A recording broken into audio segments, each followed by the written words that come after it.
राम राम किसान भाइयों, स्वागत है आपका अपने यूट्यूब चैनल मौर्या देसी किसान में। किसान भाइयों, अगर आप मौर्या देसी किसान चैनल पर नए हैं तो कृपया करके चैनल को सब्सक्राइब जरूर कर लें। साथियों, आज का हमारा विषय है कि हम अपने खेत में धान की रोपाई करते समय ऐसे कौन से उर्वरक और फर्टिलाइजर डालें जिससे कि हमें अच्छा मुनाफा मिल सके। क्योंकि किसान भाइयों, शुरू में ही अगर हम अपने धान में अच्छी तरह से अच्छी मात्रा में अगर उर्वरक फर्टिलाइजर डाल देते हैं तो हमें अच्छा उत्पादन मिलता है और हमारी फसल एकदम अच्छे से टिलरिंग करती हुई और हरी भरी बिल्कुल एकदम स्वस्थ होकर चलती है।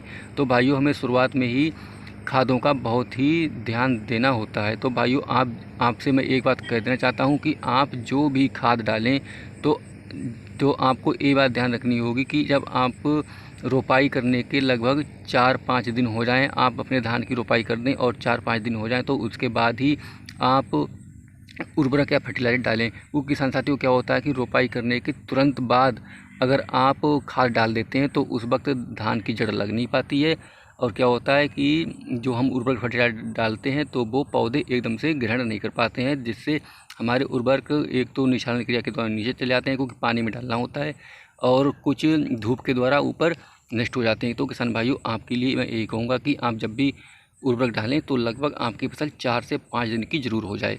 इसके बाद आप किसान भाइयों, एक बात और ध्यान रखना कि पानी भरा होना चाहिए। तो आपके लिए जो उर्वरक बताने वाला हूँ वो आप 50 किलोग्राम डीएपी ले लेना है। आपके लिए डीएपी में 18% नाइट्रोजन होती है और 46% फास्फोरस होती है।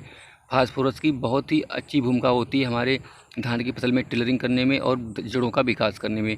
इसके अलावा किसान साथियों, आपके लिए 30 kilogram muriate of potash 30 kilogram potash ले लेनी है प्रति एकड़ के हिसाब से। पोटास क्या करती है किसान साथियों, हमारे जो धान की फसल होती है उसमें दाने को मोटा करती है, दाने में वजन बढ़ाती है, दाने को चमकीला रखती है और हमारा जो धान का पौधा होता है उसको तने को हमारे मजबूत रखती है, जिससे कि हमारी फसल गिरती नहीं है।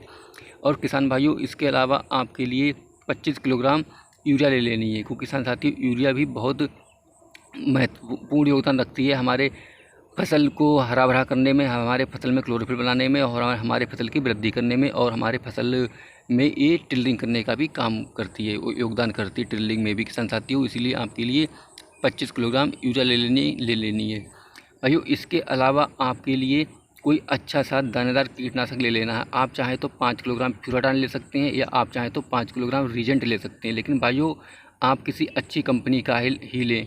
भाइयों, मैं यहाँ कंपनी का नाम नहीं बताऊँगा लेकिन आप समझदार हैं, किसी अच्छी कंपनी का ही लें। तो भाइयों, आप ये सभी मात्रा आप मिला लें और मिलाने के बाद प्रति एकड़ के हिसाब से इसका छिड़काव, इसको बुरकाव करने के किसान साथियों। और आप एक बात जरूर ध्यान रखें कि जब भी आप डालें तो आपके खेत में पानी भरा होना चाहिए। तो भाइयों, आशा करता हूँ कि आपको मेरी ये वीडियो पसंद आई होगी भाइयों, और मेरी वीडियो पसंद आई हो तो मेरे चैनल को सब्सक्राइब जरूर कर लें किसान भाइयों। राम राम किसान भाइयों।